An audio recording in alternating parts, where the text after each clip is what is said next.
We live in an era defined by technology and uncertainty, which demands global resilience. In this context, research in humanities and social sciences expands your worldview by interpreting the significance of informed policy, the role of contextual realities, and the need for more profound empathy. Today is marked in the calendar of Faculty of Arts, University of Colombo as a day dedicated for humanities and social sciences research. With that, I would like to warmly welcome you to the inaugural session of the 11th International Conference on Humanities and Social Sciences, well known as ICON-Arts 2025. This year's conference holds the theme of Thinking Together, Collaborative Humanities and Social Sciences for Global Resilience. I am your host for the session, Anuradha Senanayaka, and this is my co-host, Hansa Jayaratna. Thank you, Anuradha.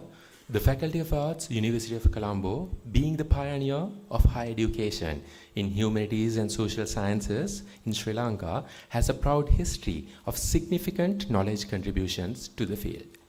While today is dedicated to celebrating knowledge, it is time to honor our traditions by lighting the traditional oil lamp, whose light symbolizes how knowledge dispels the darkness. Hence, it is with great pleasure that I would like to invite the following dignitaries to light the oil lamp, followed by the national anthem.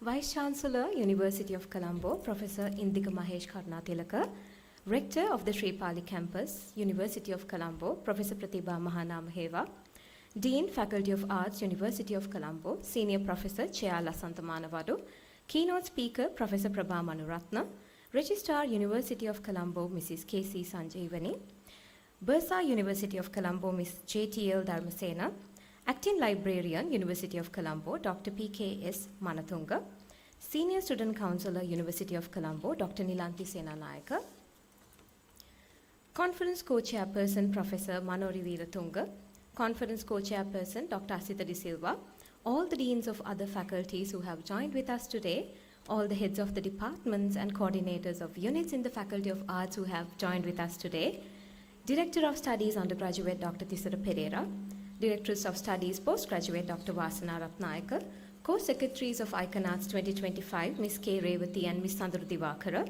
Senior Assistant Registrar of Faculty of Arts Mr. Suresh Kant, Deputy Bursar Faculty of Arts Mr. Jayavardhana.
We would also like to welcome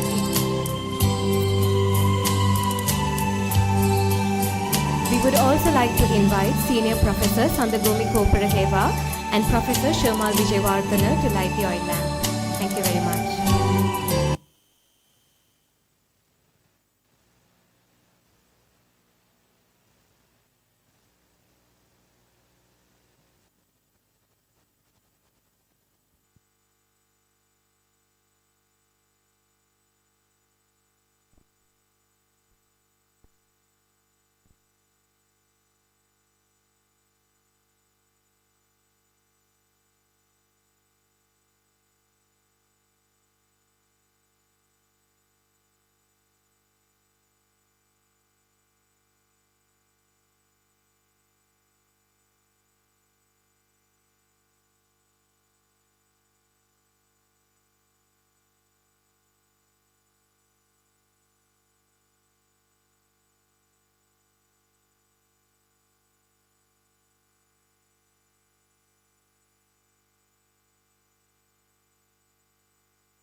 Thank you very much. We kindly request the audience to remain standing for the national anthem.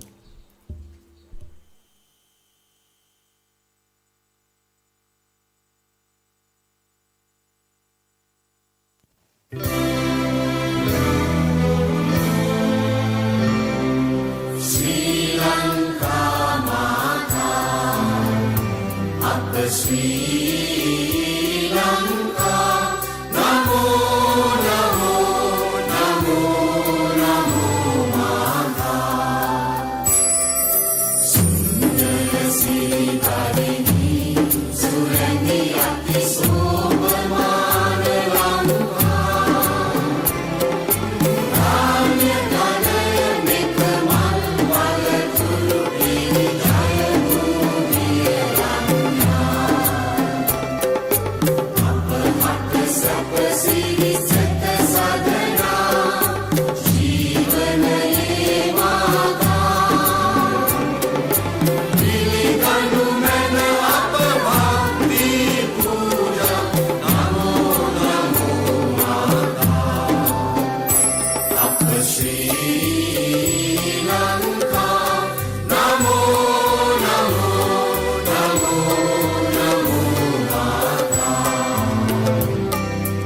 Obave Apa Vidya, Obamaya Apa Satya, Obave Apa Shanti, Apa Hada Tula Bhakti, Apa Aloke, Apa Ge Anuprane, Apa Jivanane, Apa Muktiya Obave, Nava Jivana Devini, Nitina Apa Kubudu Karan Mata, Jnana Vida Vadavani Naragena Yanu Mena Jaya Bhumikara, Ekamavaka Kedaru Kala Vedina, Yamu Yamu Vinopama, Prema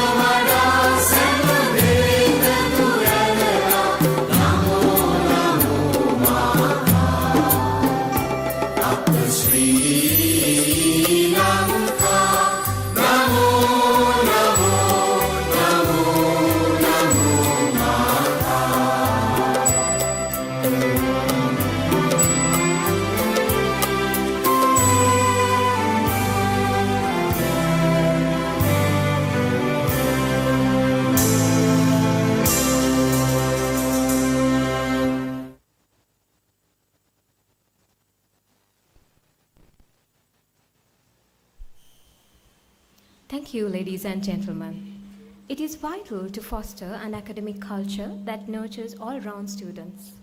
What we will be witnessing next is our very own students from the Faculty of Arts performing a traditional dance to mark an auspicious beginning to the conference.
That was indeed an elegant performance.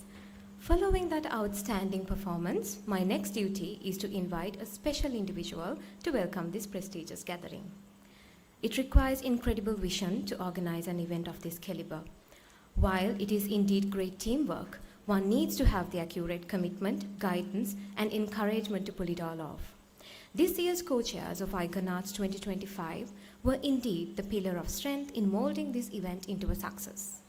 While appreciating their extraordinary commitment and hard work, this invitation goes out to Dr. Asita De Silva, the co-chair of Icon Arts 2025, to deliver the welcome address.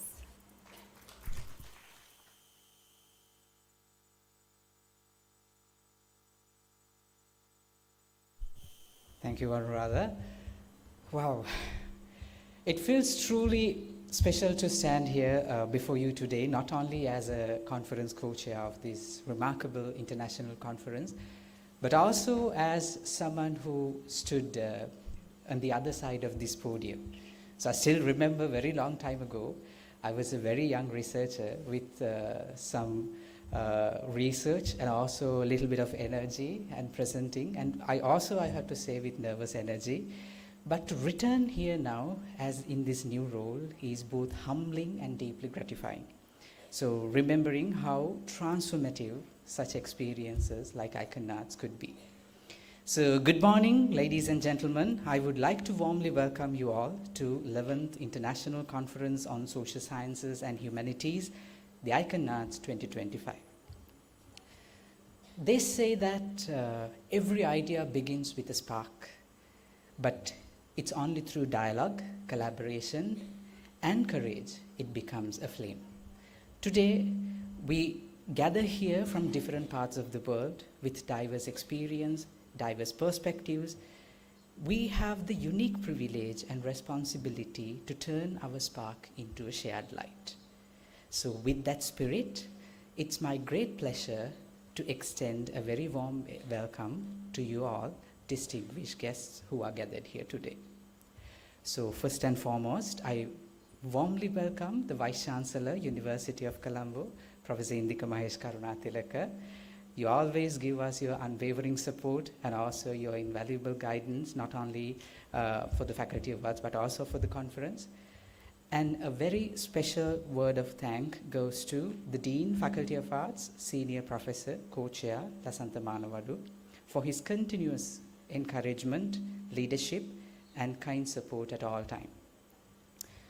It is also my great honor to welcome our three distinguished keynote speakers for the day, Professor Prabha Manuratna, and also Professor Emeritus Ranjit Disanayaka, and Professor Richard Haig, for joining us today despite their busy schedules, for their contributing their expertise and insights to enrich this deliberation.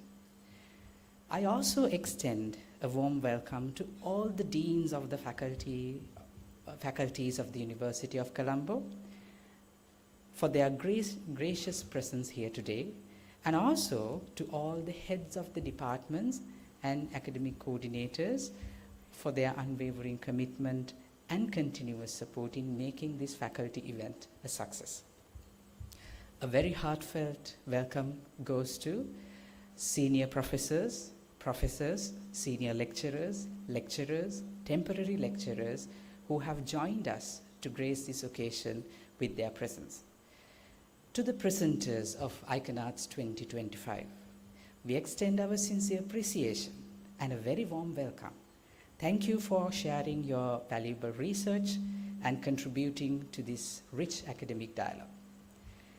I also take this opportunity to warmly welcome our and express our deep gratitude to our knowledge collaborators, whose generous support has been instrumental in making this conference possible. So our main collaborator is the Factum Sri Lanka, and our silver collaborators are Asia Pacific Alliance for Disaster Management and Survey Research Lanka. And then we have the Confucius Institute of University of Colombo and People's Bank. We are truly grateful for your valuable partnership and commitment to advancing scholarship and dialogue in humanities and social sciences. So throughout the day, we will explore new ideas, challenges, assumptions, and build bridges across disciplines and cultures. I encourage everyone to take this opportunity not only to present and learn about, but also to connect, because often we know that most of the meaningful insights emerge from not from the data or the slides, but also from the discussions that we have over a coffee or networking. So thank you once again for being here, for contributing your time, passion, and expertise. Let us make this conference not just a gathering of minds, but a celebration of ideas, innovation, and collaboration. Welcome everyone, and let the conference begin. Thank you so much.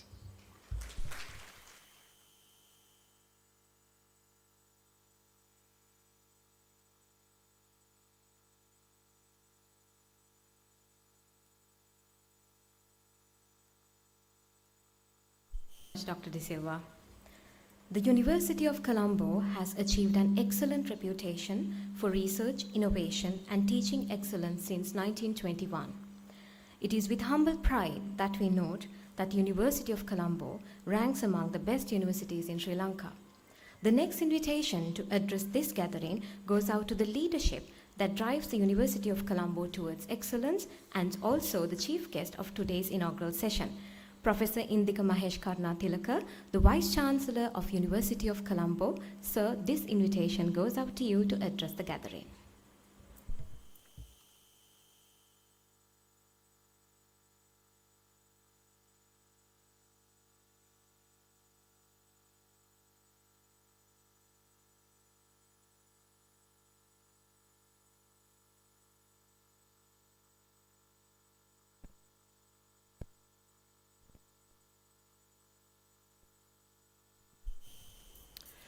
Very good morning to all of you. Aiboan, Wanakam, Assalamu alaikum. Venerable Mahasangha, Senior Professor Lasantha Manawadu, the Dean of the Faculty of Arts, University of Colombo, Senior Professor Vajirech W. Disanayaka, the Dean of the Faculty of Medicine, University of Colombo, Ms. Sanjivani Pereira, the Registrar of the University, Ms. Tanuja Dharmasena, the Bursar, conference co-chairs, Professor Manori Virratna, Dr. Asita De Silva, the keynote speakers of this conference, Professor Prabha Manoratna,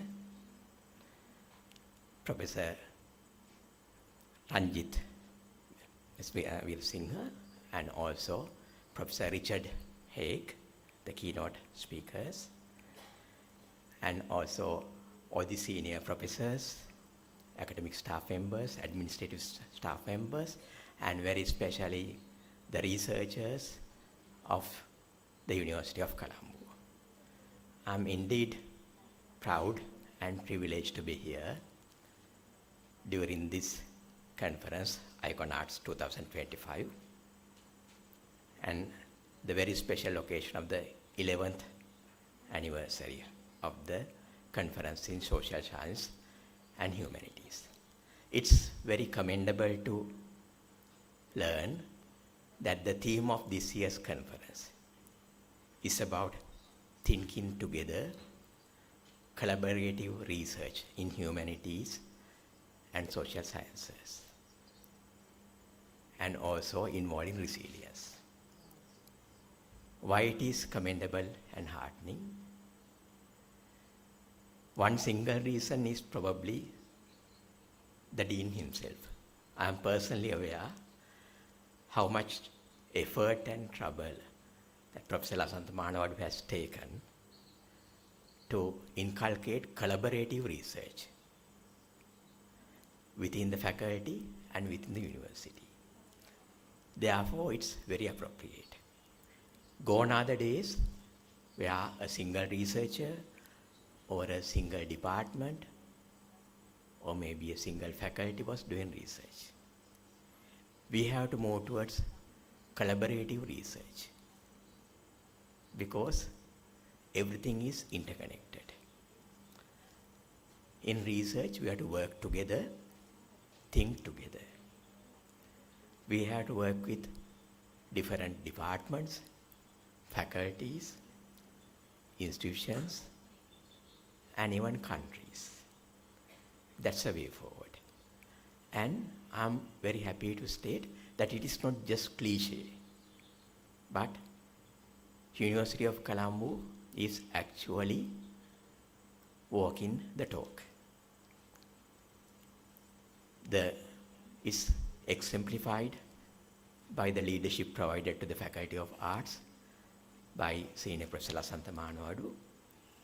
Yesterday, we had a collaborative meeting where we welcomed a delegation from the European Commission and the national focal points of different countries of the Erasmus project to the University of Colombo last evening. Just before coming here, I had a discussion with the representatives from the Indian High Commission and also IIT Madras on the possibility of implementing an incubator in the University of Colombo.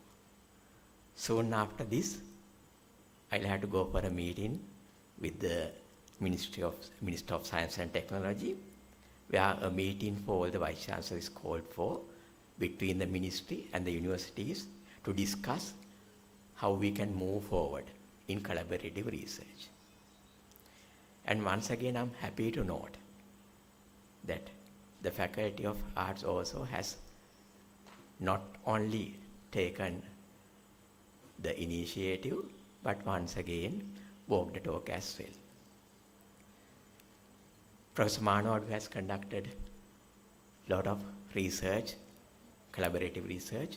Similarly, the conference co-chair, Professor Manawadu, is involved with a lot of interdisciplinary research, combining demography with health, population health in the national level and international research. Similarly, the other co-chair, Dr. Asita De Silva, is involved in high-level international research, and he has gone very far in achieving heights as a top-level researcher in collaborative research. And similarly, Professor Vajra Disanayaka is always supportive in collaborative multidisciplinary research, combining the health with social sciences. We have a lot to do. And this is a very appropriate time also. The conference theme talks about resilience and the challenges. Right now also we are experiencing a challenge. Resilience is very important. We have to have the adaptability. And it cannot be more appropriate than a time where our motherland is recovering from a very challenging period. We have gone through the challenges of COVID-19, then the challenges of the Easter Sunday attacks, then came the economic crisis and the political instability. So all these challenges call for resilience. All these situations are fertile ground for collaborative research. That's why I very especially want to highlight that this theme is very appropriate, very relevant. Collaborative research in humanities and social sciences for resilience. In that way, when we are going for collaborative research, we have to go beyond boundaries. We have to transcend boundaries. Gone are the days where humanities research was considered inferior. We have to break that myth. We need to move towards more collaborative research, working with other sciences, maybe economics, maybe ethnographics, maybe sociological, health sciences, population health, culture, our heritage. All these areas are worth high-level collaborative research. So I'm sure we are moving towards that pathway. It's not enough only conducting research, but then we had to move towards the next level of publication. We had to improve the publication profile of our university. That is, the English language becomes very important, and also publishing in high-level research and obtaining research grants. That's once again where projects like Erasmus becomes very important. But we have to move beyond that. We have to make sure that our research is meaningful and they are converted into practical implementation that will help to take our motherland forward. How to get the support of the sociological research into developing economy, the culture, the national reconciliation, again very important during this time period. So we have a lot to do. We have a lot of work to do, but I'm sure with our collaboration, we can move towards that. Once again, I thank the co-chairs and the organizing committee for organizing this very important international conference, and wish you very fruitful deliberations leading towards practical implementation and research collaborations. Thank you.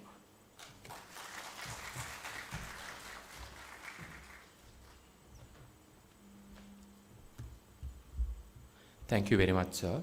We would also like you to kindly request you to remain on the stage as we are moving towards a vital item of today's agenda, the launch of the conference proceedings. To do the needful, we kindly invite the following dignitaries on the stage to accompany the Vice-Chancellor. Dean, Faculty of Arts, University of Colombo, Senior Professor Lasantha Manavadu, Professor Manori Veeratunga, and Dr. Asita De Silva, Co-Chairs of Icon Arts 2025.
While we request the dignitaries to remain on the stage, we now come to a very significant moment in today's proceedings, the launch of the Faculty of Arts History Volume titled Reflections of a Century, the Humanities and Social Sciences at the Faculty of Arts, University of Colombo, 1921 to 2021.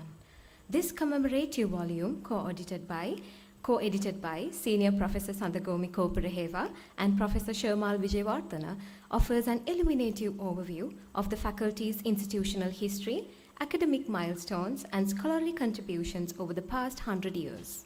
May I now kindly invite the co-editors to come onto the stage to present the first copies of the volume to the Vice-Chancellor and the Dean Faculty of Arts.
Thank you very much, Professor Koparaheva and Professor Vijayawardena, following the launch of the conference proceedings and the history volume.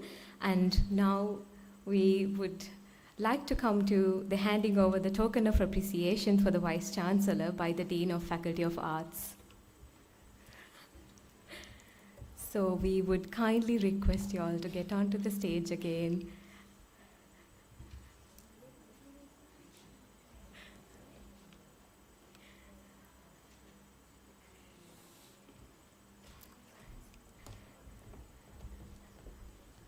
While apologizing that asking you all to come back to the stage again, we would really like to appreciate the chief guest for the inaugural session, Vice Chancellor, University of Colombo, for being here with us today amidst his busy schedule.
Our next invitation goes out to an individual who has worked tirelessly for the betterment of the faculty for the past 5 years.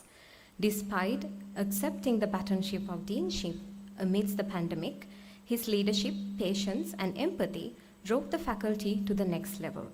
While this may be his final event as the Dean of the Faculty of Arts, the merit of his event shows the capacity of his leadership. Without a further ado, I would like to invite Senior Professor Lasantha Manavadu to come back on stage again to address this gathering.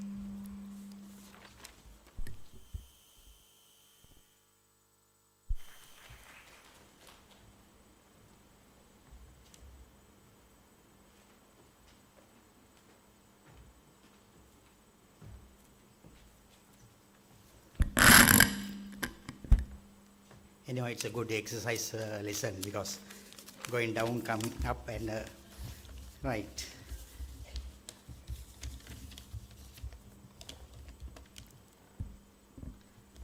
Good morning, everyone.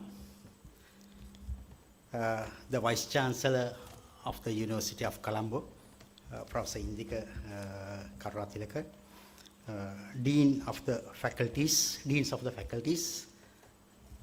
heads of the departments of the faculty, and the academic coordinators, emeritus professors, senior professors, professors, and the academic members of the faculty, and the administrative staff, registrar, the bursar, and the senior student counselor, and the director career guidance unit, and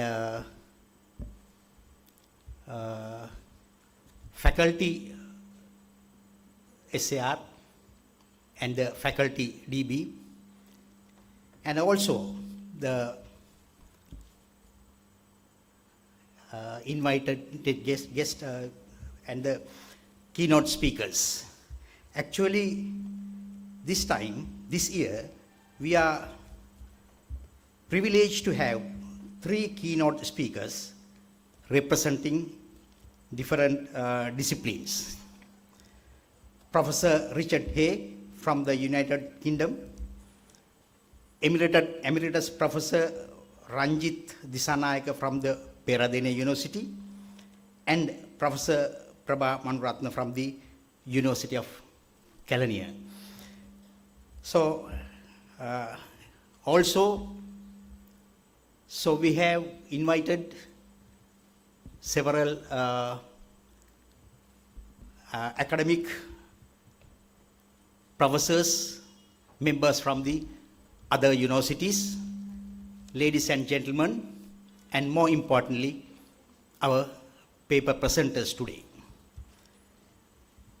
First of all, let me warmly welcome all of you to the Iconauts Inauguration Ceremony 2025. Actually, this is our 11th Iconauts session. So actually we started this Iconauts conference in year 2015, 11 years back, under the leadership of our former Dean, Professor Atula Radasinghe.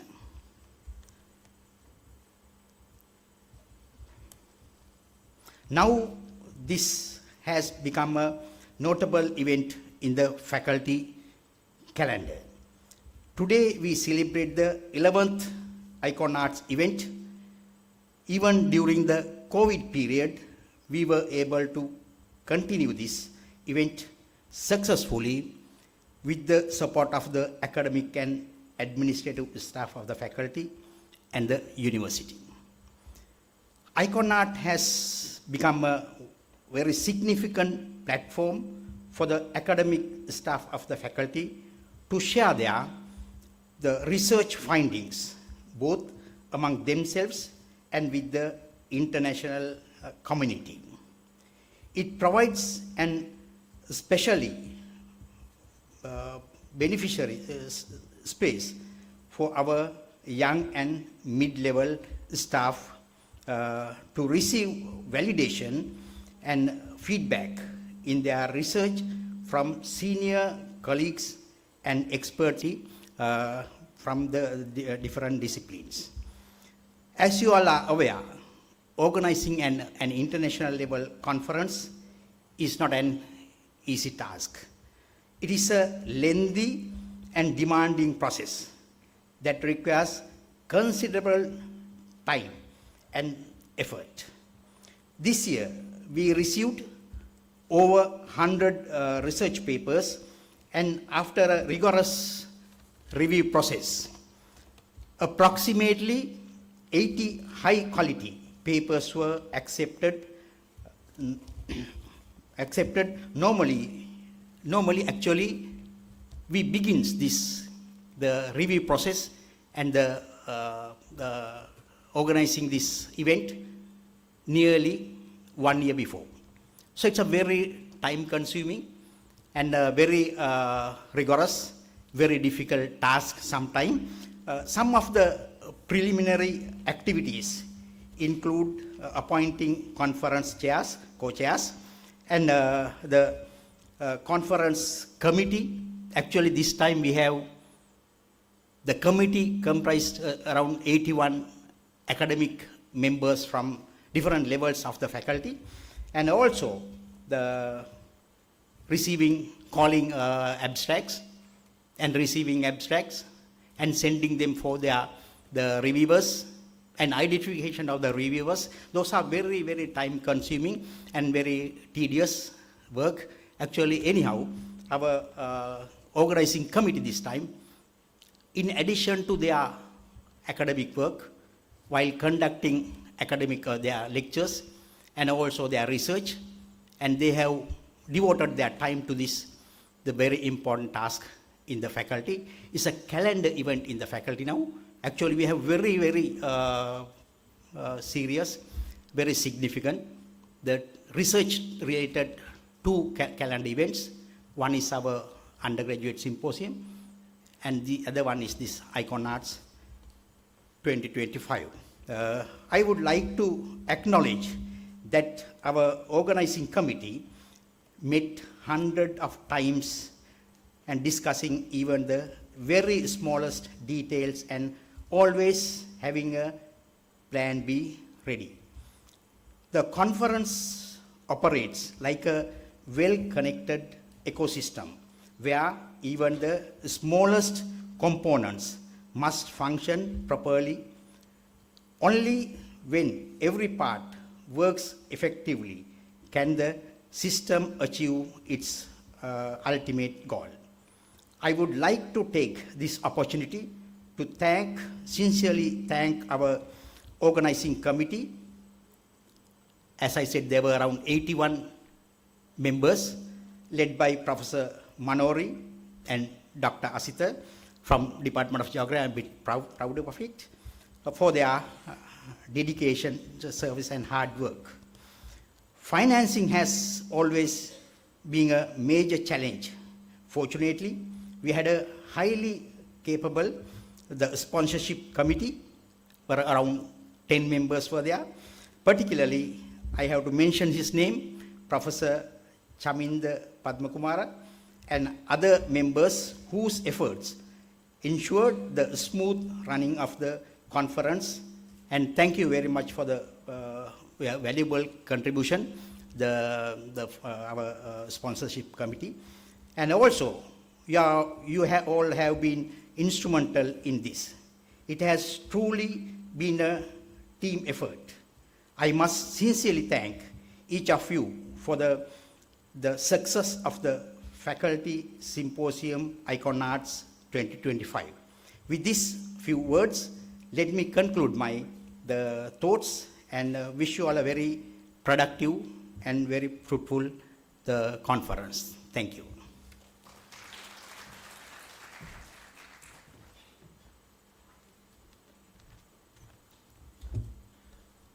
Thank you very much, sir. Today's inauguration session features 3 interesting keynote speeches. While agreeing with my co-host mentioned at the beginning regarding the co-chairs of this conference, to introduce the first keynote speaker, it is with great pleasure that I invite the lady in charge of Iconarts 2025, who led the team with her vision and empathy. Ladies and gentlemen, please welcome Professor Manori Veeratunga, co-chair of Iconarts 2025.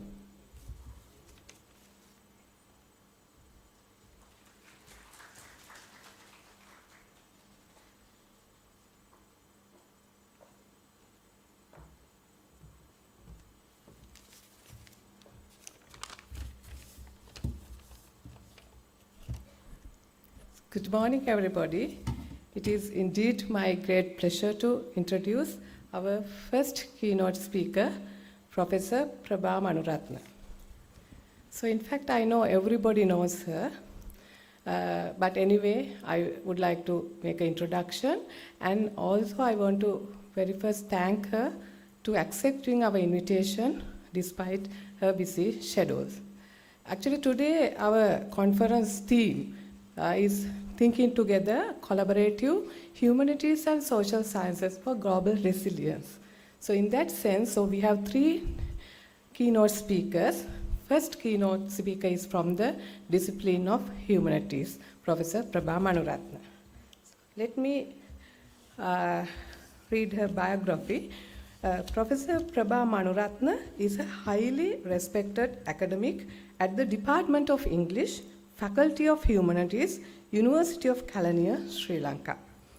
Her scholarly expertise lies in critical theory, cultural studies, and post-colonial literature, areas in which she has made significant contribution through research, teaching, and publications. Professor Manuratna has served as the head of the Department of English and has been instrumental in advancing academic excellence and innovation within the faculty. Beyond her departmental leadership, she has contributed to the university's broader educational mission through her active involvement with the Center for Distance and Continuing Education, promoting inclusive and accessible higher education. Widely recognized for her intellectual rigor and commitment to the humanities, Professor Manuratna continues to play a leading role in shaping contemporary literary and cultural scholarship in Sri Lanka and beyond. Over to you, madam.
Good morning. Yes.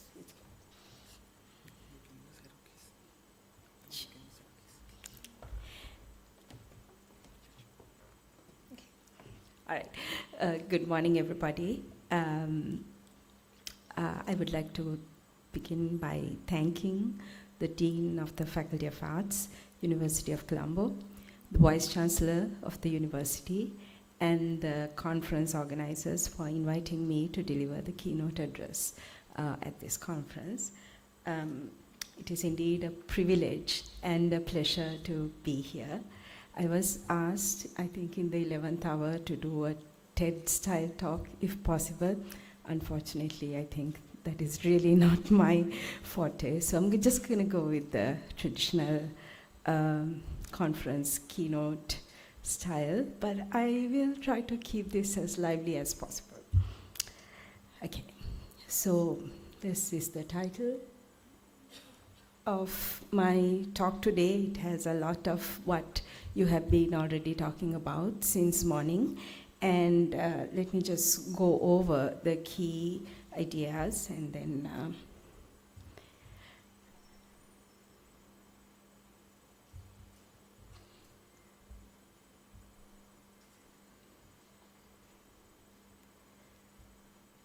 okay, right.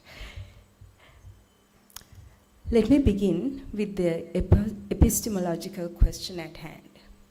What does thinking together entail? And this is a key term that I borrowed from your conference theme today. In his 2002 Manifesto for Transdisciplinarity, Basarab Nicolescu cites the French artist Raymond Devos, who describes, quote, a man who desperately wants to separate the two ends of a stick. He cuts his stick and then sees that instead of having separated the two ends, he now has two sticks, both of which have two ends of their own. He goes on cutting his stick, all the while becoming more and more anxious. The sticks multiply ad infinitum, but he finds it impossible to separate the two ends. Nicolescu, in quote, Nicolescu uses this example to explain how what he calls the logic of the included middle, to which I will get to in a minute, works. But I think it is also an apt metaphor for our own problem at hand, thinking together. How do we think together when the act of thinking invokes a singular subject contemplating a supposedly objective world? And this is what the positivist paradigm of our universities have been telling us for a very long time. But I think even in a room full of thinkers, it feels like we think alone. But if anyone who has engaged in any kind of thinking, and I know we do less and less of that in our universities now, unfortunately, but if you have engaged in any kind of thinking, you know that thinking cannot be done alone. To twist Descartes' famous dictum slightly, and I want to twist it a little bit and say, when I think, we are. The we here invokes not only the human interactions that form a collective existence, but also the physical, natural, technological, or spiritual world without which the I, as such, cannot be posited. And this is my first argument, that when we think, by definition, we think together, with others, both human and otherwise. And if anyone is interested in that, I think the place to go to is object-oriented ontology and the place of the human mind in the object world, but that's not for me today. To return to the metaphor of the stick with two ends, the more we try to separate the interconnected, interdependent nature of the world by thinking separately, and this is what we have been trained to do in a sense by the disciplinarity of our universities, as opposed to thinking together, thinking collectively, we make more sticks and more ends, but the ends are never separated. There will always be two ends to the stick, as Nicolescu would say. So I think you get the main thrust of what I want to talk about today is the interconnectedness of our world and our existence that the Vice Chancellor also mentioned earlier, and what our role, particularly in the humanities, in the arts, the social sciences, where do we stand in these conversations? That's kind of broadly what I want to do, but my talk will less be about the empirical realities of today's academia and the managerial sort of problems of solving every problem, and more about thinking about our process of thinking, right? And the epistemological challenges of thinking that are posed to us today. Our universities, because of the way they have historically evolved, are rooted in disciplinarity and are enmeshed within the politics of separation. Separation of faculties, of departments, of disciplines, of people. Such separations often implicitly or explicitly presume different disciplinary frameworks, methodologies, and ultimately epistemological assumptions about the nature of the world. Like most things in this world, however, disciplinarity and disciplinary frameworks are not innocent. We know that the contemporary neoliberal university engenders what can only be described as a dizzying plethora of frameworks divided over and over by specialization and compartmentalization, and compartmentalizing the shared body of knowledge that is and will be produced from the vantage point of this or that disciplinary specialty. While disciplinarity appears as a generally innocuous territorial marking in the complex topography of research production, its real politics appear at Senate meetings, curriculum development committees, quality assurance meetings, etc., in the actualities of the university governance today, where suddenly the nicest people turn ugly in their defense of what sacred disciplinary boundaries can and cannot be crossed.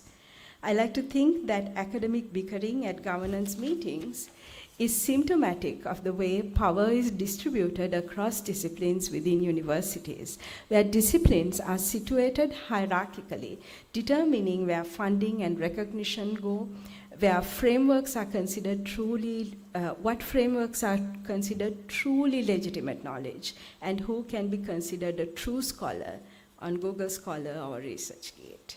So this is the university that we have ended up creating. And this is where I turn to a thinker who is never cited in academic research on transdisciplinarity, but who has had a profound impact on my own understanding of the interconnectedness of the knowledge of the world, Immanuel Wallerstein. I know postmodernists wince at the mention of his name because he tried to see the world as a system.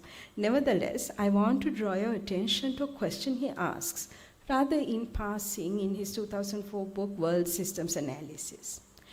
After emphasizing the unity of knowledge that existed before the emergence of the modern university with all its colonial implications, and situating the emergence of science as a discipline separate from philosophy, he points to the way the assertion of truth became embedded within disciplinary divisions.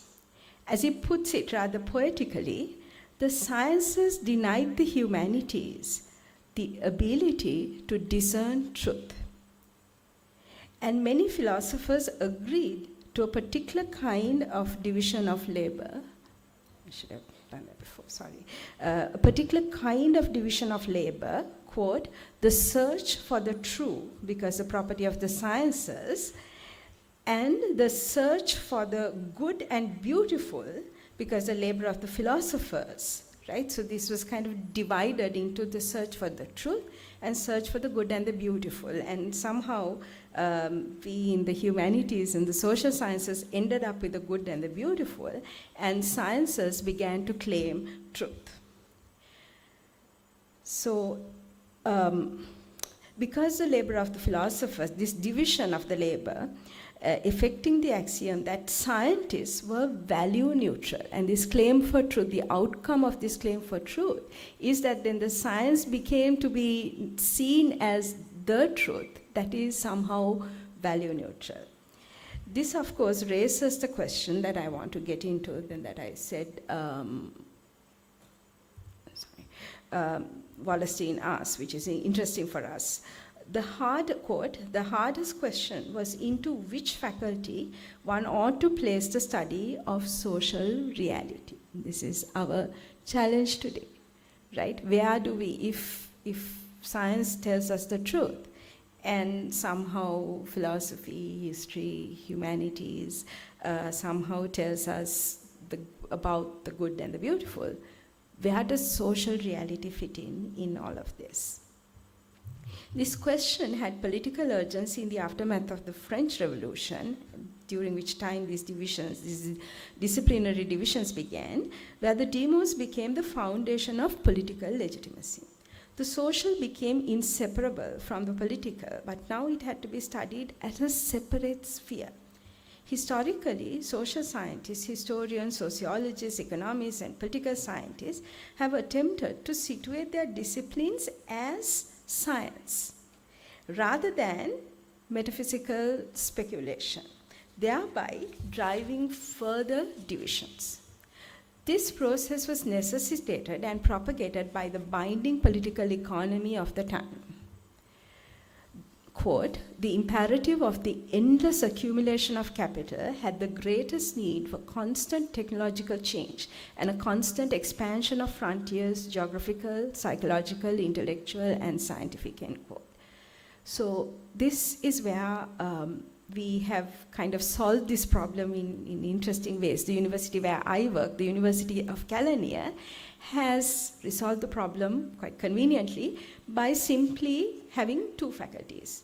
Humanities, Faculty of Humanities, and the Faculty of Social Sciences. So we've sort of broken it off.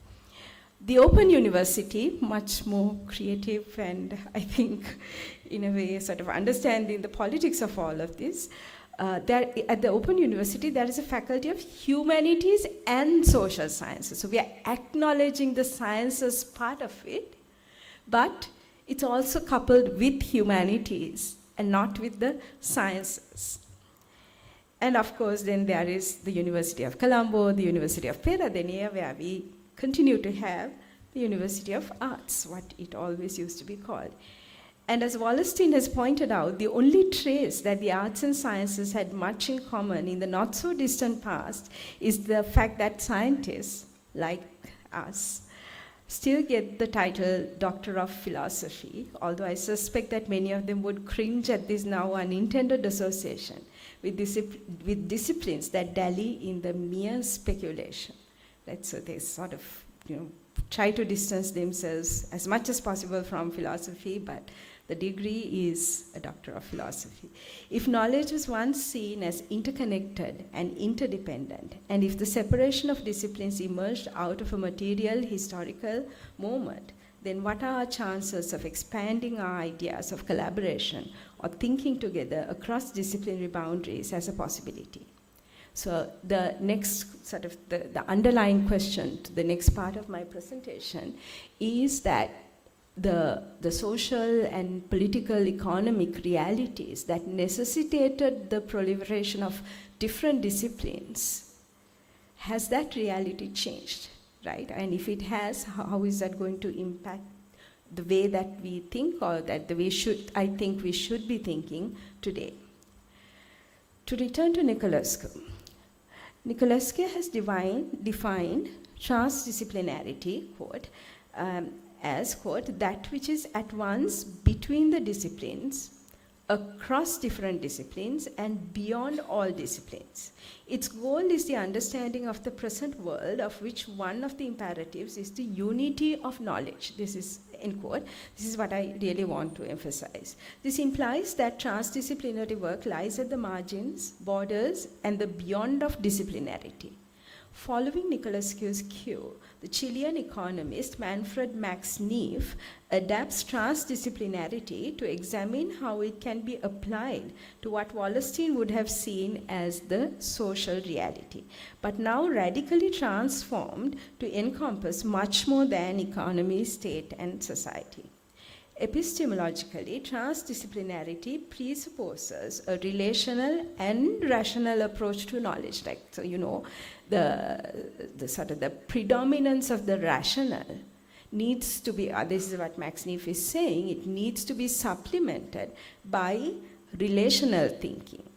Max Neef presents in what he calls a weak transdisciplinarity, and has a complex image that I thought I will copy and share with you because I don't have the time to go over all of this, a coordination between different levels of knowledge. So if you look at that, you can see that each level, and I've tried to sort of summarize it in red.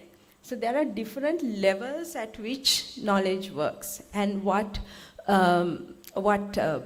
Max Neef says, or what transdisciplinary theories of transdisciplinarity argue for, is that there has to be that knowledge production has to work across these different levels. Also, although Max Neef considers this model to be a form of weak disciplinarity, I believe that this model already offers much. Drawn largely from the Jacques Delors UN report titled Treasure Within, Report to UNESCO of the International Commission on Education for the 21st Century, this model proposes a transdisciplinary approach that drives praxis that is rooted in ethics. Right? So we ask questions that go beyond the empirical and the purposive pragmatic levels. We ask what we want to do and why we do what we want to do. So that's the big question that needs to be brought into the kind of collaborative work that we here at this conference we seem to be thinking about. The quote, multiple vertical relations that define transdisciplinarity in this model demand necessarily a framework that goes beyond different disciplines and requires more than one mind thinking, which brings us back to thinking together. Dated as it may seem in some ways, my proposition is that this model entails a first inroad into how transdisciplinarity would involve thinking together to create research that matters not only to QA and ranking, but also to the communities that fund our higher education system here in Sri Lanka and the ecological forces that sustain human and other life, and to each other and to ourselves. How do we do that kind of research? In June this year, a photography exhibition of young artists from the Malaya community opened at the Lion Event Gallery. The photographs were organized into stories consisting of 9 to 10 photos. I'm sharing this. I don't know if the light is good for you to see the details of it. Each young artist had captured a range of multifaceted experiences of their community. These extraordinarily talented young artists have constructed meanings at the margins of photographs, not simply within them. Their meaning is looped, as you can see if you look at the photographs carefully, their meaning is looped into each other through a gap that at once separates and connects them. At the empirical level, we see the reality of the life of the Malaya people whose struggles have continued for 200 plus years, captured in the photographs.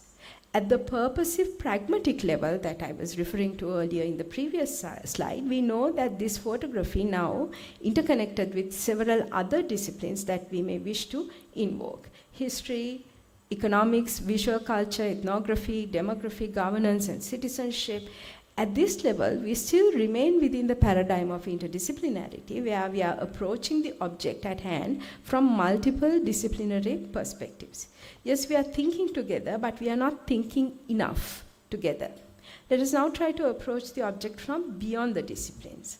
For example, if we look at this, at the normative level, we now begin to think and act on the photographs once we see them, wanting to ensure that everyone has the kind of basic necessities that these images are pointing to. So there are sociological implications to these photographs. And then there is this sort of somebody wanting to intervene in a situation. At this point, law, politics, even policy planning may come into play. So now we are reaching another level. So we are no longer simply consuming certain representations of reality or even subjecting them to analysis from various disciplinary viewpoints, but engaging with the images and even subjecting them to analysis from various disciplinary viewpoints, but engaging with the images as if the images were people, as if they could be acted upon. And this is the core aspect of transdisciplinarity.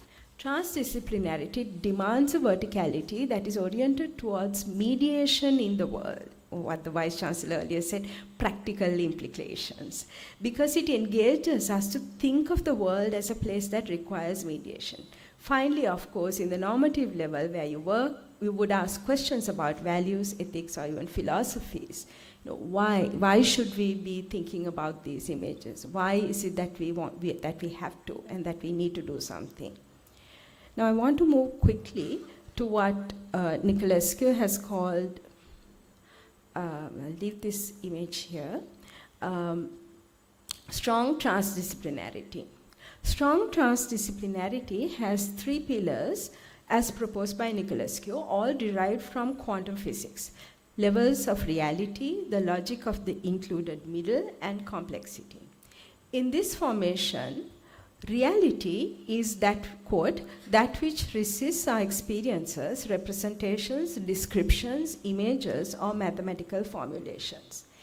And, end quote. And levels of reality refers to an ensemble of systems that are invariant under certain laws. So what Niculescu is trying to propose is that there are different levels of reality. So when we look at the images, how do we ascertain, or how do we get to these simultaneous but different levels of reality? For example, quantum laws,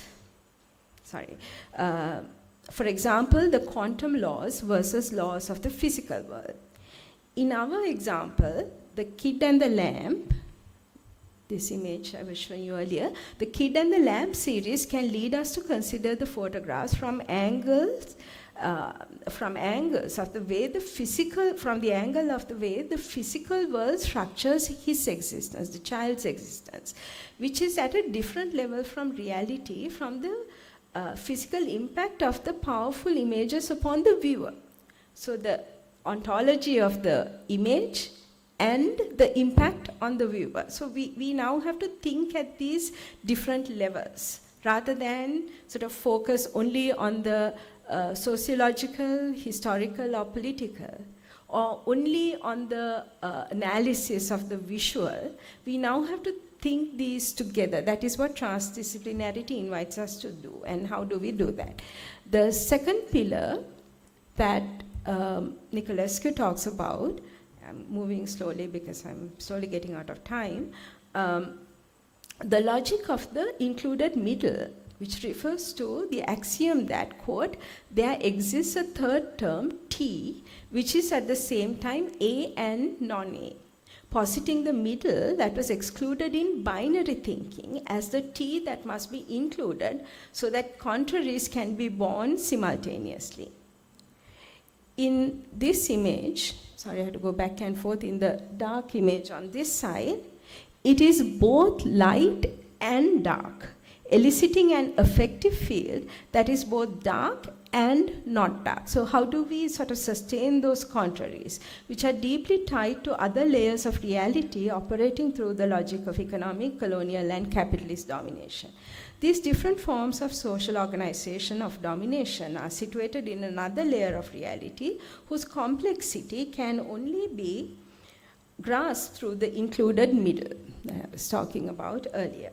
The third pillar is complexity, and it should be clear through the example by now. You can see that there are complex layers of reality that is constructing a very interdependent set of forces, for lack of a better word, that's creating the reality that is in the images and the reality of the image itself.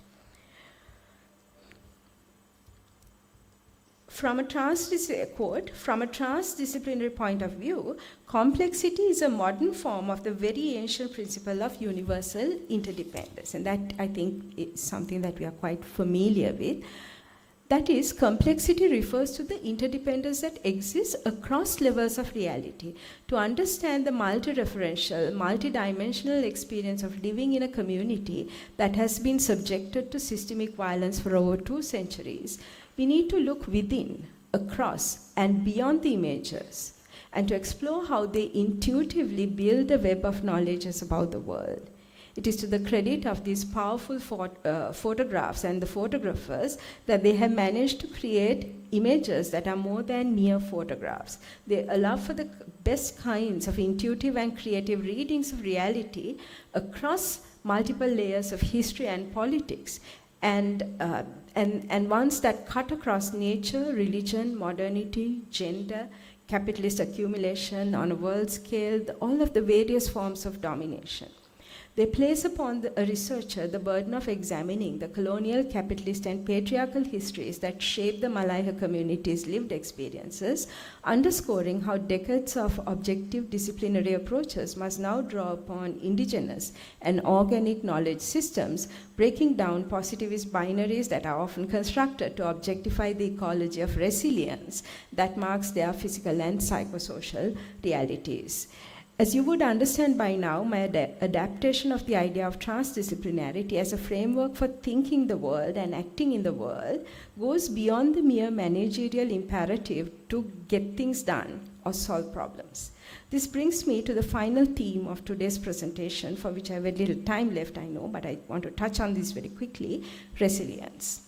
A new book making the rounds on social media among my friends, ominously titled Dark Academia, How is a sobering but ultimately unsurprising account of the, quote, commoditization of universities.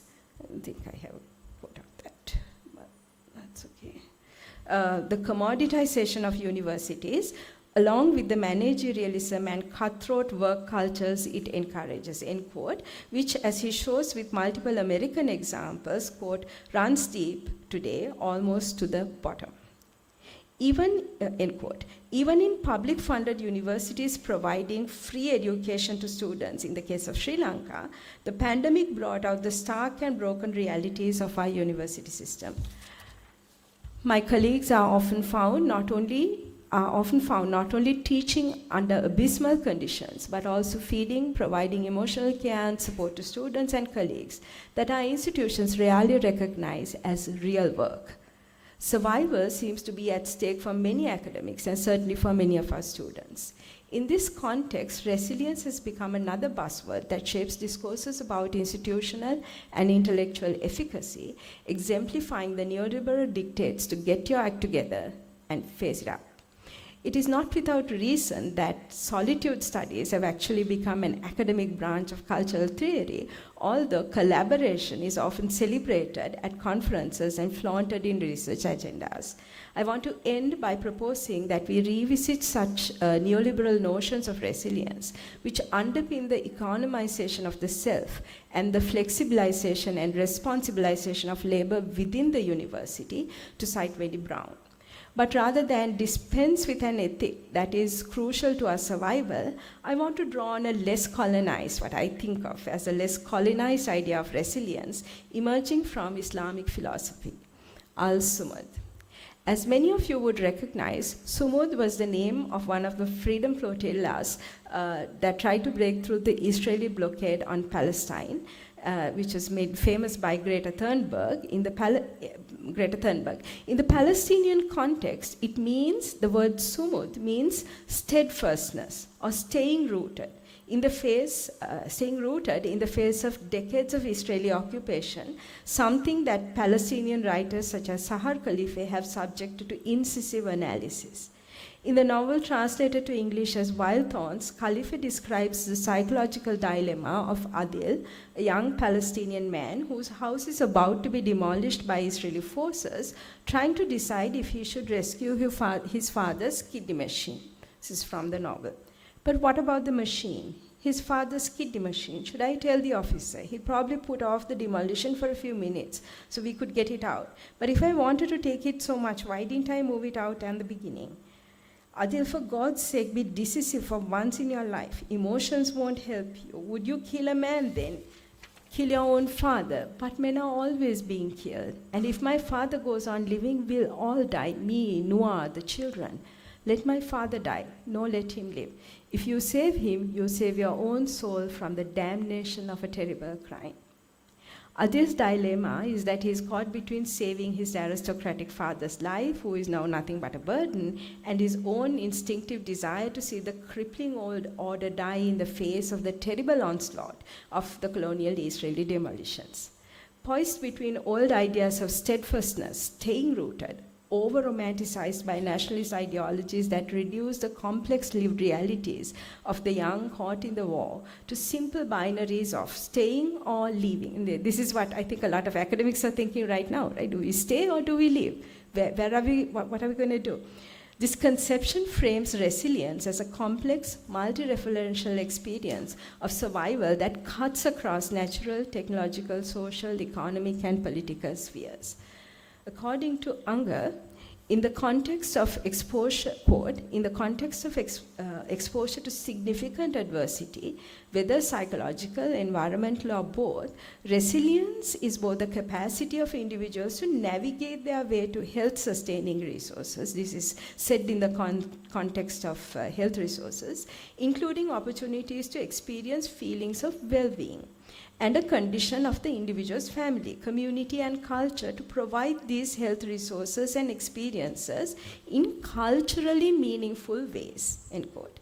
Resilience must thus be situated within the cultural ecology that frames it. And this is also the point that I want to make. When we adapt ideas like collaboration or resilience, I think it is important that we also try to understand the cultural ecology within which these terms, which are mostly neoliberal, coming from neoliberal ideologies, how within the cultural ecology within which these terms are situated. This is where collaboration as transdisciplinary works takes on a political value. When we think with others, such thinking must be embedded within frameworks that enable us to see the radically open systems of interdependence that shape the location of our current intellectual work. Such interdependence, beautifully captured in the slogan, "From the river to the sea," would help a new subject to emerge from more globally connected epistemologies about who we are, how we think, and why we must think together, as long as we remember that there are two ends to the stick. I congratulate you and wish you all the best for the rest of the conference. Thank you very much for your attention and for inviting me.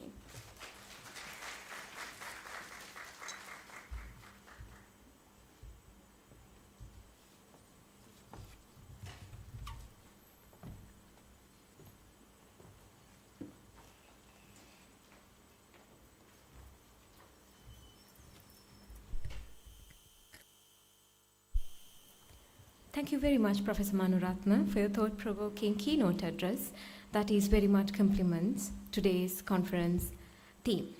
It is now our time to move on to the next keynote speaker, who has mentored several academics at the faculty. To introduce Professor Richard Haig from the University of Huddersfield, I would now like to welcome Conference Co-Secretary Ms. Sandaru Divakara.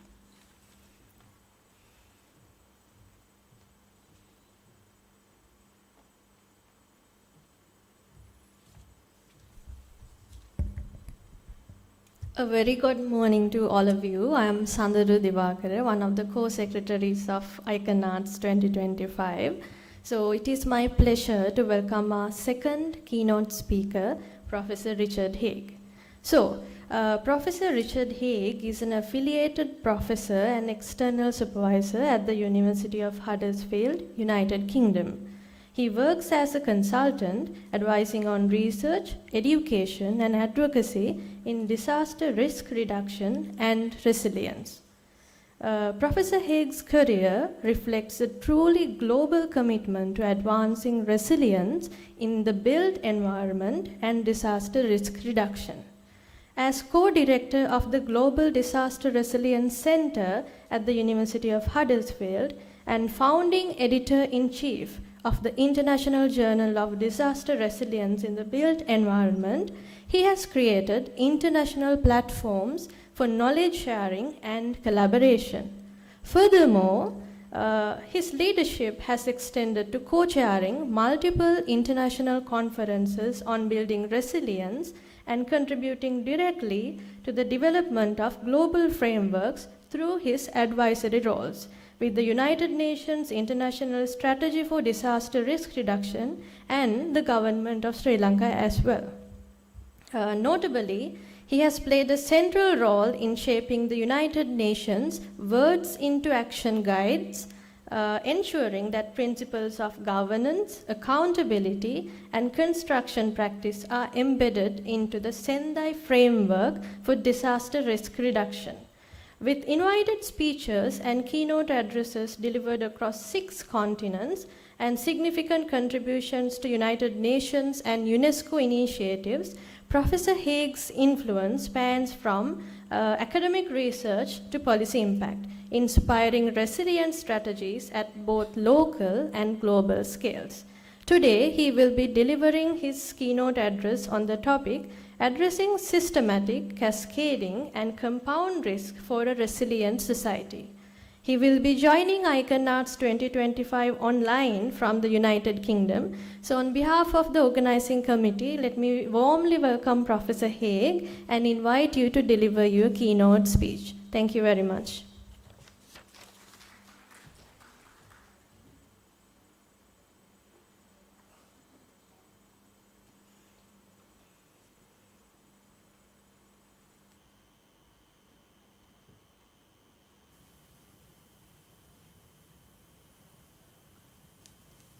Well, good morning, and thank you for the introduction. And firstly, I must say it's a great pleasure to be invited to contribute to this conference. And I want to especially thank the University of Colombo, Professor Manawatu and Dr. De Silva and the organising committee for inviting me. Now, I'm sorry I can't be there in person, but this morning I'd like to talk about an issue which I feel is very pertinent to the focus of the conference, this idea of global resilience. And that is the growing complexity and the types of risk that we face as a society and that we're trying to build resilience to. I'm going to especially focus on disaster risk, because that's where a lot of the work is that I've been doing. But in doing so, relate it to many other aspects of our society and development that I suspect many of you in this conference will be looking at.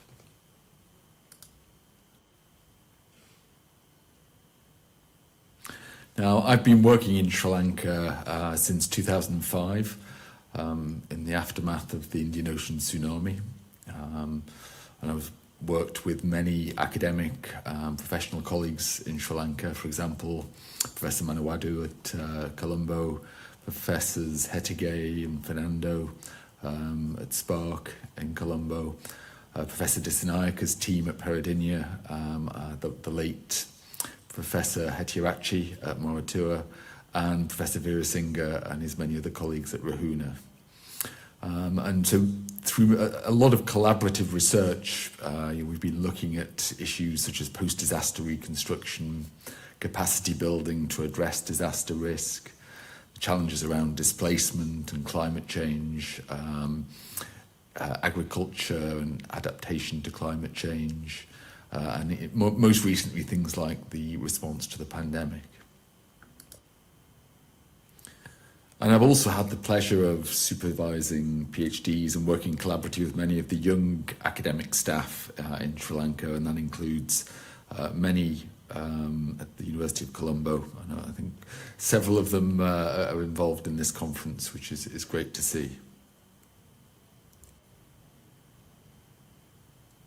Now, the 2004 Indian Ocean tsunami is a good example of a cascading event where an infrequent but potentially devastating tsunami is actually part of a chain of events.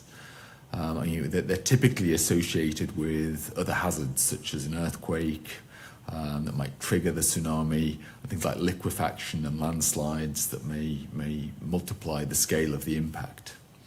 And each of these cascading events may cause widespread economic and human losses, and also has the potential to damage critical infrastructure.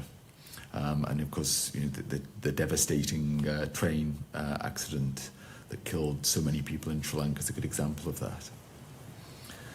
And all of this disruption to critical infrastructure may disrupt the tsunami early warning and response, and also overwhelm preparedness efforts. There's not just the tsunami, but it's all of the cascading events and multiplier events that result from it.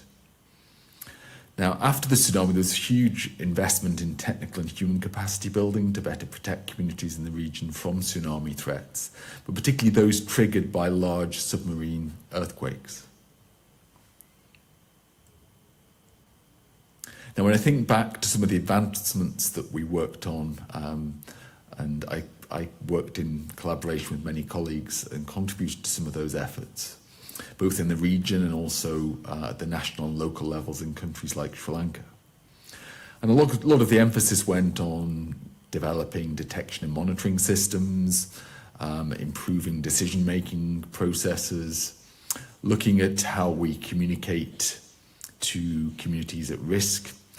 And in that essence, they are a complex fusion of technology and people. So that in itself poses a lot of challenges. And we also looked at longer-term studies into reconstruction and recovery in the aftermath of the tsunami, so including right up until the present day.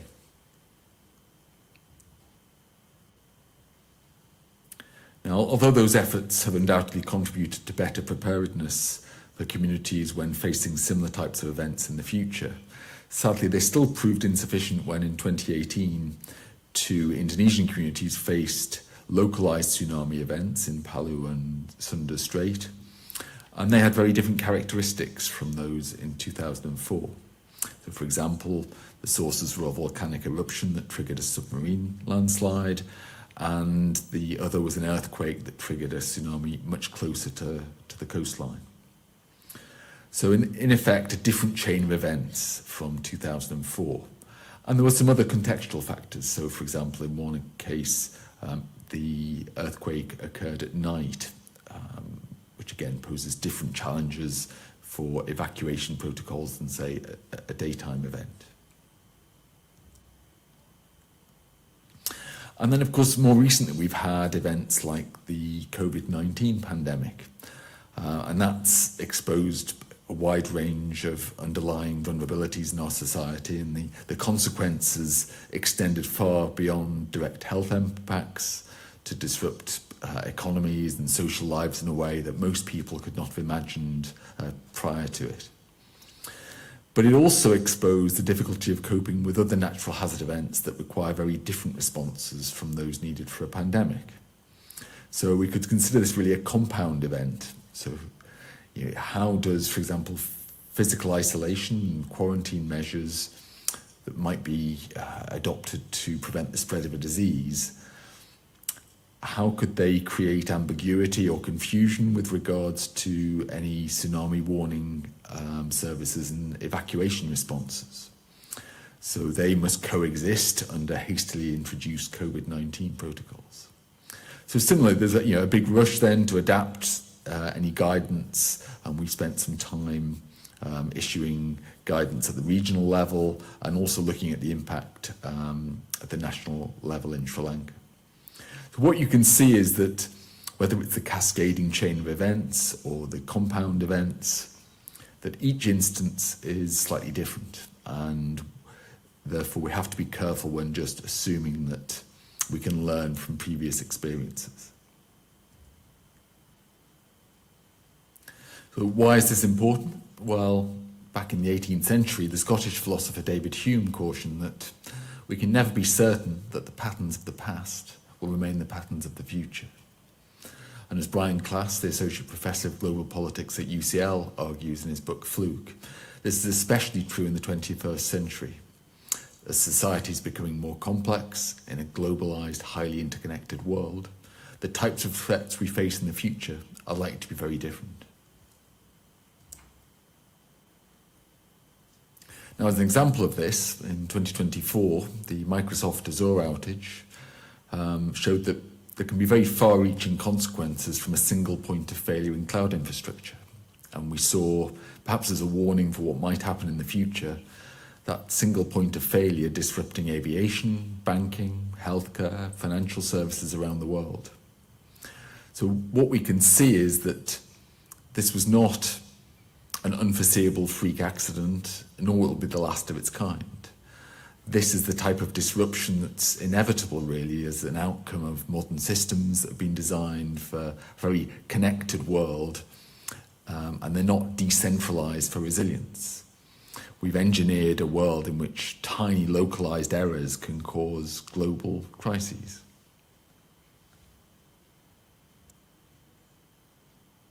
Now, this idea of systemic risk is not new, and actually its origins can be traced back to the 1950s.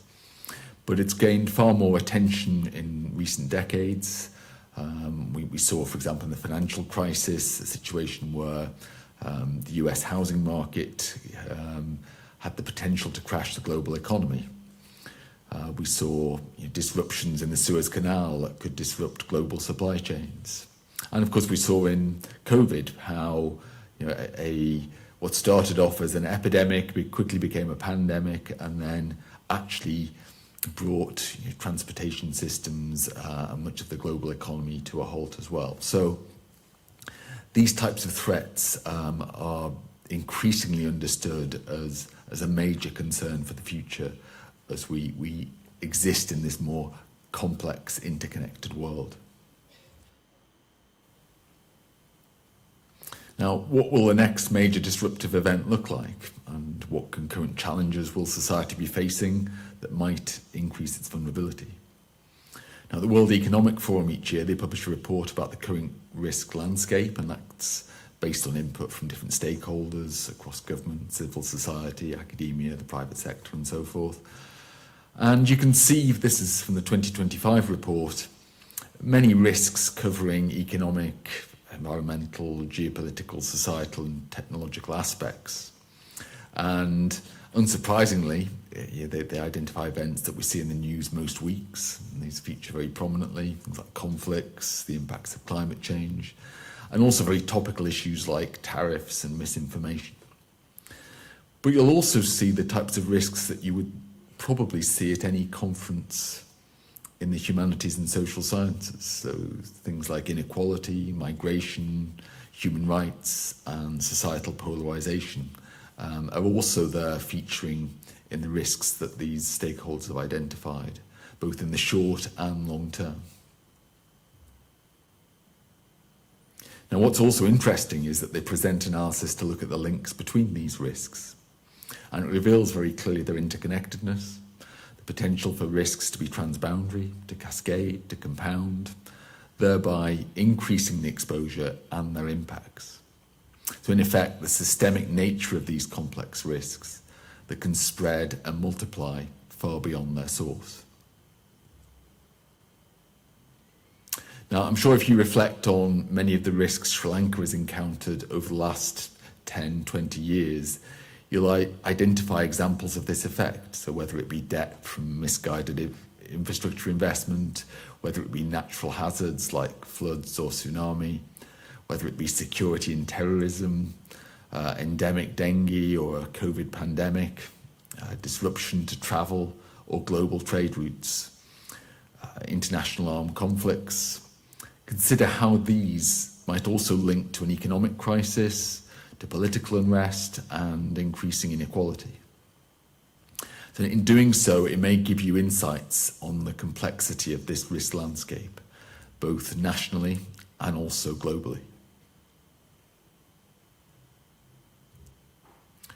Now, together with colleagues here in the UK, but also in Sri Lanka, especially at Colombo University, we've been exploring some of these challenges and the risks that are posed, reflecting upon, for example, the resilience in key economic sectors in Sri Lanka during the pandemic, how COVID-19 had a compounding effect on many other risks in the country, and how we can strengthen our risk management arrangements to deal with these types of challenges in the future, reflecting upon past complex events.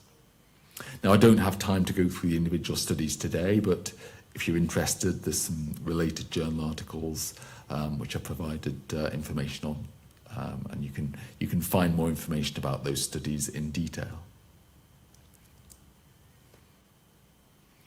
But to wrap things up, I'll try and pick out a few of the findings from these various studies that might help us scale up our efforts to tackle the increasing complexity and interdependency of the risks that we're facing.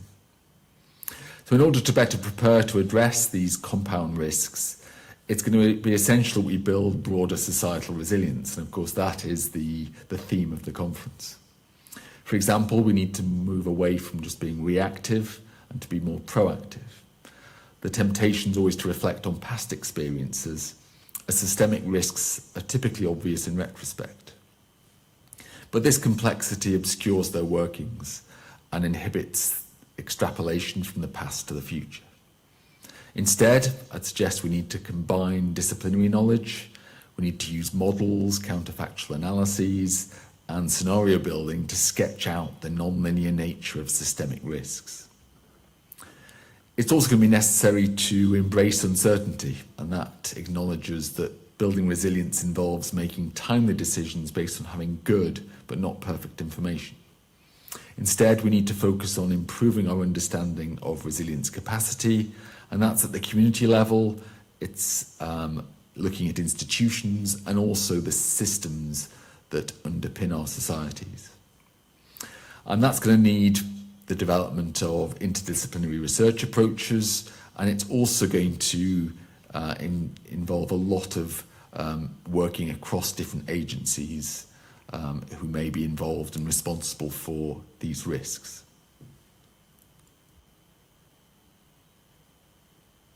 So that's all I've got time for today, but I hope it's stimulated some thoughts that might inform the conference.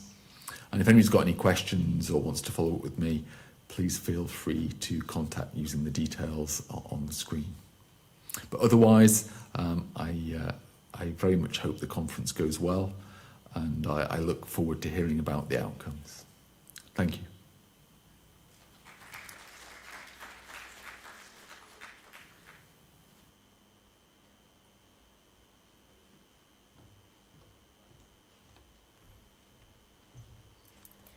Thank you very much, Professor Haig, and we are also grateful that you joined us today despite the time difference. While taking a break from the official proceedings, it is now time for an entertainment item that celebrates culture and narrative through the sounds of drums. Please welcome members from Nadro, including one of our faculty's very own alumni, Devindu Muthukala.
Thank you very much, team.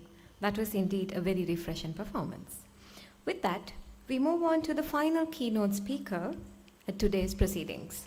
To introduce the final keynote speaker, it is with my great pleasure to welcome Dr. Bhimini Abeyvikrama, the chair of the editorial committee, to introduce the keynote speaker.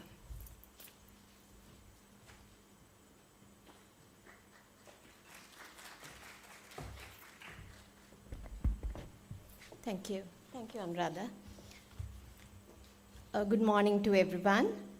It is my pleasure to introduce the third keynote speaker of the day, Professor Emeritus Ranjit Disanayake.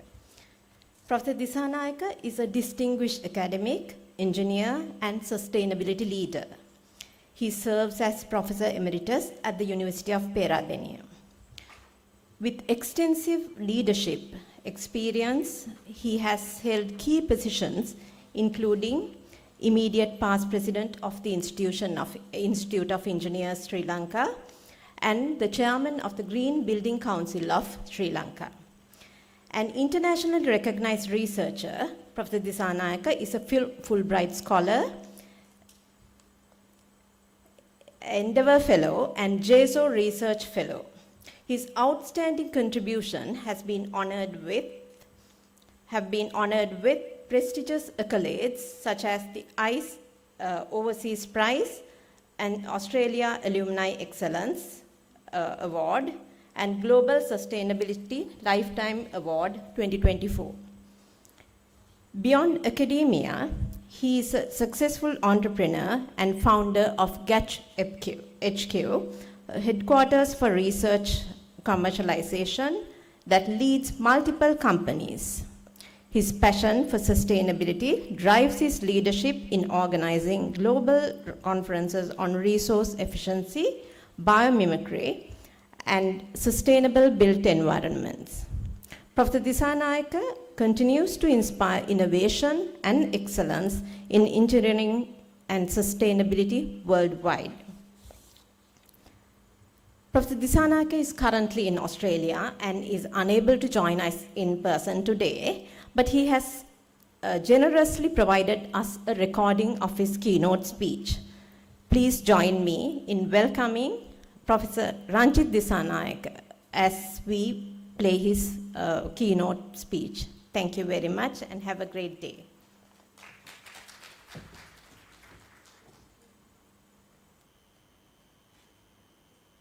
Good day to all of you. Thanks for the invitation for the 11th International Conference on Humanitarian and Social Science. My keynote is on very simple framework that I have developed in order to transform the research into sustainable impact. That is AIS framework. During my career as a researcher in the university, last 25 years, as a total research in the career, almost 35 years, always there is a question coming from the public as well as those who are granting the research grant. Why do we invest in research if there is no sustainable impact? I also feel it is a reasonable question. During the last several decades, as a country, we have invested hugely on pre-education, developing infrastructure, universities, technical college, and so forth. But we have not seen an impact in the society. Therefore, the question has a validity. So that is in my mind always when I work. The traditional way of doing the research is we do the basic research, including the schools and universities. We end up with the industrial level as well as university postgraduate level applied research. We come up with the innovation, which end up with the publication, some kind of patent, the concept and so on. But we do not see that as applied in the society. Very good example, during the COVID period, we always see a lot of innovation are coming every day. But today we don't see them in the society. Therefore, I do believe the question has a validity. People can keep on questioning the same thing. Why do we invest in research? I have been using this AIS framework throughout my career. So, simply explain the AIS framework. A stand for adapt or adaptation. I stand for innovate or innovation. Most important thing is sustain or the sustainability. So we don't go up to the level of sustainability or the sustain. We will end up adaptation and innovation in the conventional way of doing research.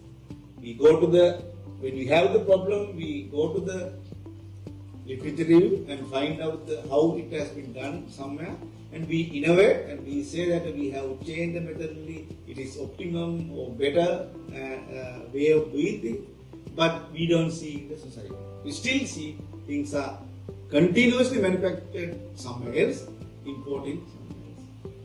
If you see around this, the lecture rooms or anywhere, you see a lot of things has been imported out of the country. But most of things could have been manufactured in this country.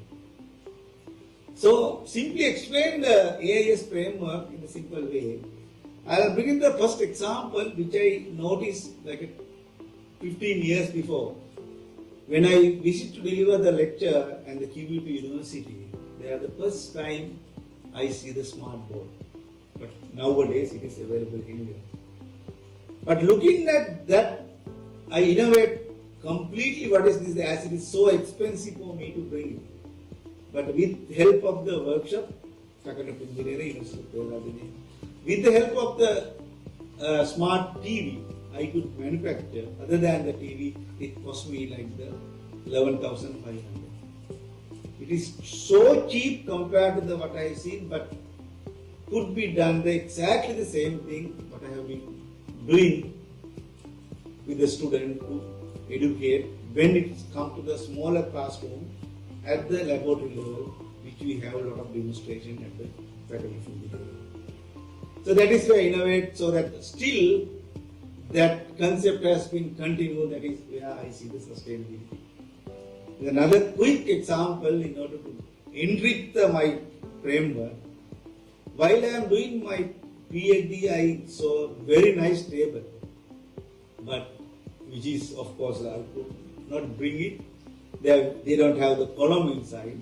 But what I see, I adapted it fully, and later I brought in the concept of Sri Lanka, and I innovate with the help of the local craftsmanship. So we will continuously manufacture this on help of the workshop that we have. So that means that you really understand what my framework is: adaptation, innovation, and sustainability.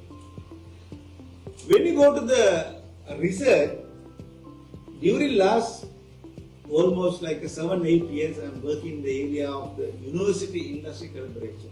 This is simply how university innovation can bring into the industry or that work together and for the sustainability. They had the opportunity to visit places like Thailand Science Park and Sweden Techno Hub, as well as many Techno Hub in Philippines. But few other locations. But I adapted the concept. I think the question that we have: do we have to invest? Why do we have to invest on the research? Can be solved by adapting this. So that adaptation was done from this center. Then what I did was I innovate with the GAP headquarters, that is research commercialization, where our theme is green innovation and enterprise. Where what we do is to, whatever we find it, we start at the startup, then we convert as the company. Right now I am pleased to say that we have registered more than 10 companies. Most of them are very successfully running. So in order to sustain, what we did was, our conventional way of doing the research, basic, applied and innovation, we make it a circular model where same thing after the innovation, it will go to the commercialization. Commercialization is the one which will bring the wealth to the nation. So this is to sustain. In order to sustain, we have the circular model for the research, basic research, applied research, innovation, and it go to the commercialization. But we keep on the basic research and applied research again and again, keep on improving. So that is we did for the sustainability. That is what we create the GAP headquarters. Come up with a very basic thing that we did was, we have visited one on their invitation to the Norachula power plant. They said that they have a lot of stress because of the collection of the fly ash. What we did was we collected sample and had a discussion with them, and we started the pilot scale project at University of Kerala. While adapting the available technology around the world, what they have been doing for the fly ash that we produce at the plant. What we understand is that the it is possible to produce the lightweight.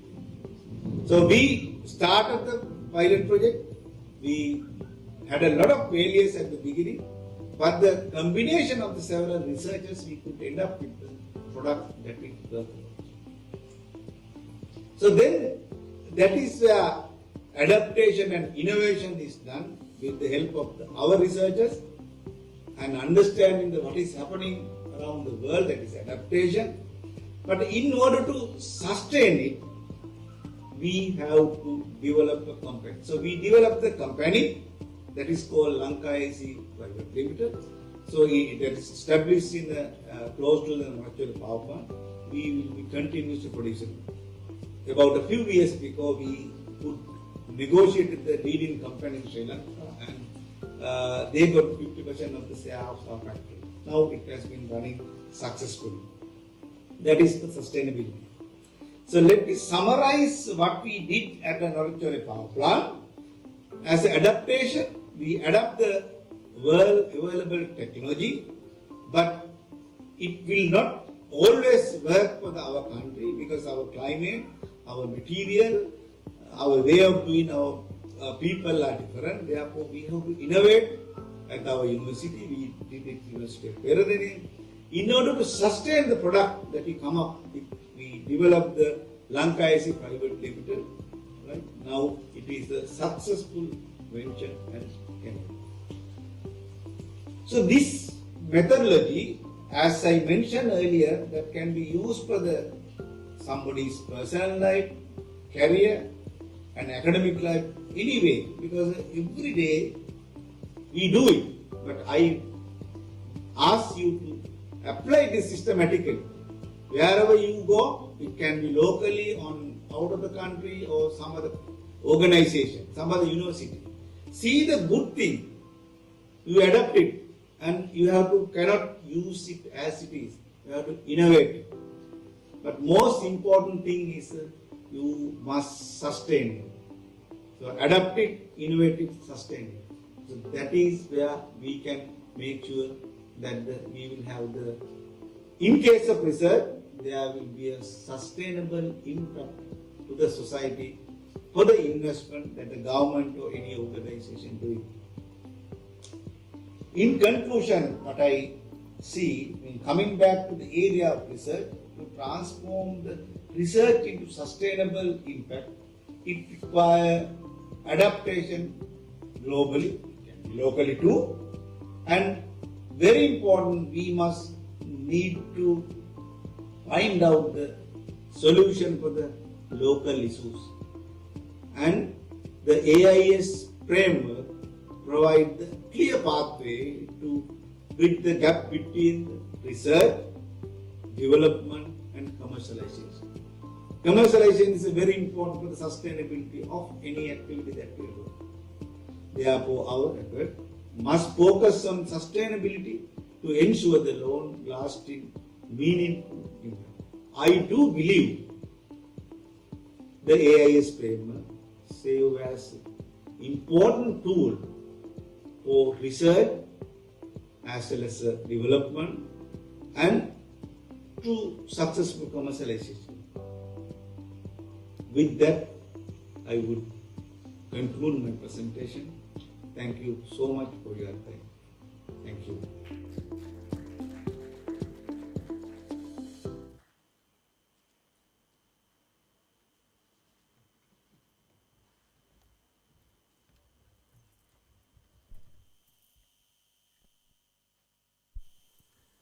Thank you very much, Professor Disanayake, for your insightful Good day to all of you. and transforming research into sustainable impact.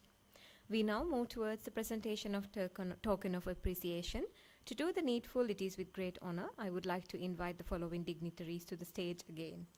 Senior Professor Lasantha Manawadu, Dean Faculty of Arts, keynote speaker Professor Prabha Manuratna, and Professor Manori Veeratunga and Dr. Asita De Silva, the co-chairs of Icon Arts 2025. We would also like to acknowledge Professor D.A.C. Silva, well known as Professor Suranga Silva, for his contribution made for the token of appreciations.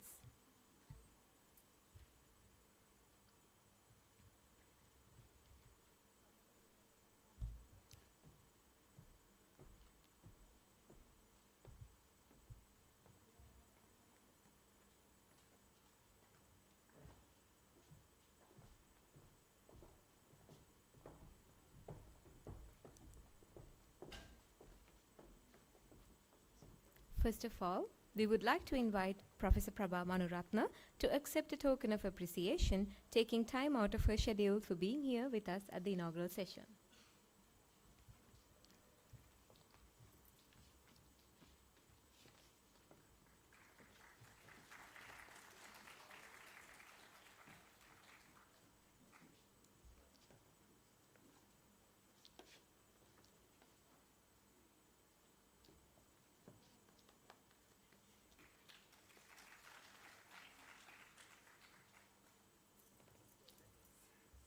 The co-chairs of Iconarts 2025 will now present the token of appreciation for the Dean Faculty of Arts for his continuous mentorship and leadership.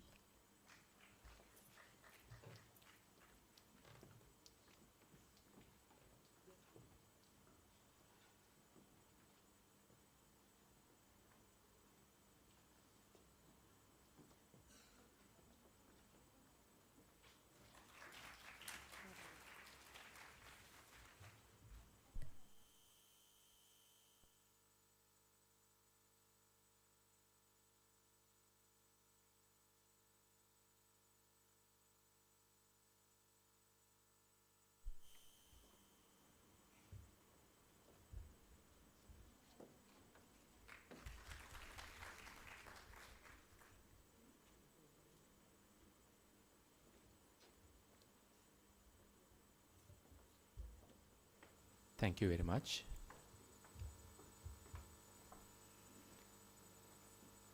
Now, ladies and gentlemen, we have come towards the end of the proceedings of the inaugural session.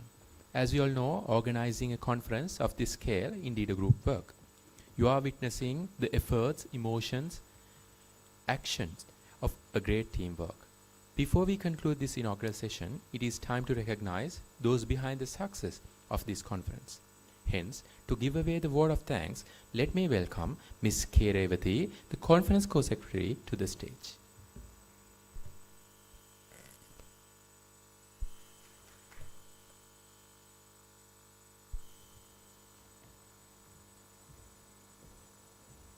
Thank you, Ansar. Good morning, all. So now we are at the end of the inaugural ceremony of Iconarts 2025. On behalf of the conference organizing committee, including our co-chairs and my fellow secretary, it is my distinct honor and privilege to deliver this vote of thanks for the 11th International Conference on Humanities and Social Sciences, hosted by the Faculty of Arts, University of Colombo. First and foremost, we extend our profound thanks to our chief guest and conference advisor, Professor Indika Mahesh Karunathilaka, the Vice Chancellor of the University of Colombo. Your guidance and support have been instrumental in shaping this intellectually rewarding event. We would also like to offer our sincere thanks to Senior Professor Lasantha Manavadu, the Dean of the Faculty of Arts, for being our conference advisor. Your unwavering trust in the organizing committee and your inspirational leadership have been the foundation of this conference success. Our heartfelt appreciation goes to the conference co-chairs, Professor Manori Veeratunga and Dr. Asita Da Silva, for their strategic vision and committed guidance throughout this endeavor. We are truly grateful for the intellectually stimulating ideologies shared by our keynote speakers, whose profound insight on timely themes enriched our academic perspectives. A special thanks to speakers Professor Prabha Manuratna, University of Kelaniya, Professor Emeritus Ranjit Disanayaka, University of Peradeniya, Professor Richard Haig, University of Huddersfield, UK. We are deeply grateful to our knowledge partners whose expertise and collaborations were invaluable. Our thanks to Professor Chaminta Padmakumara, the Sponsorship Committee Co-Chair, Department of International Relations, Professor D.A.C. Silva, the Coordinator of Sustainable Tourism Unit, Mr. Omar Rajaratnam, the Executive Director of FACTUM, Mr. Farzan Hashim, Country Director of the Asia Pacific Alliance for Disaster Management, Ms. Mihirani Disanayaka, CEO of Survey Research Lanka, and Dr. Sashini M. Thenabadu, Sri Lanka Director, and Professor Ma Zhongwu, China Director of the Confucius Institute.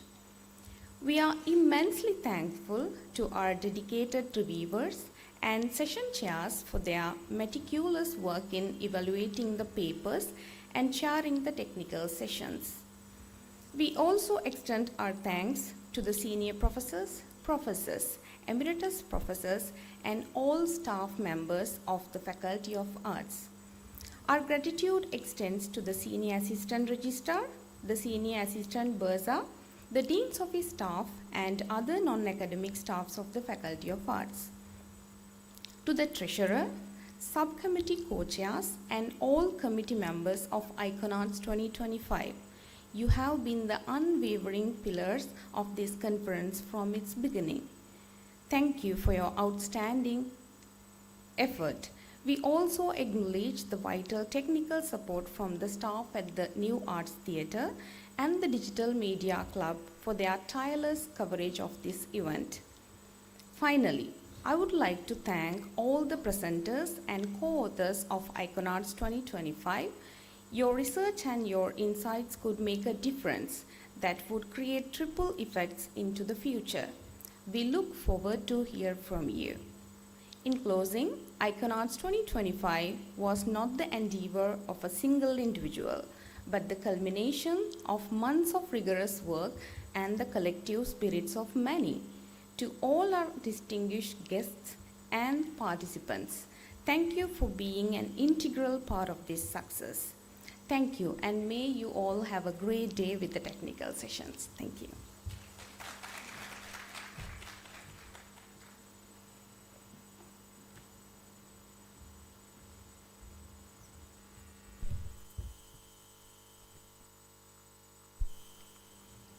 Thank you, Revati. With that, ladies and gentlemen, it is now time to conclude the inaugural session. But before that, bear with us for a second. We have few announcements to be made. The technical sessions are scheduled to be held in the faculty boardroom and the lecture halls number 38, 128, 118, and 223. And please note that the sessions that were originally scheduled to be held in the lecture hall 302 have been reallocated to 118. But if you are lost with the directions, if you are new to the faculty, there will be organizing committee to guide you to the relevant lecture halls. And the first session will be starting at 11:30 a.m. And also, we would like to invite you to join the organizing committee and the staff for at the cartography room, ground floor Faculty of Arts, for refreshment arrangements.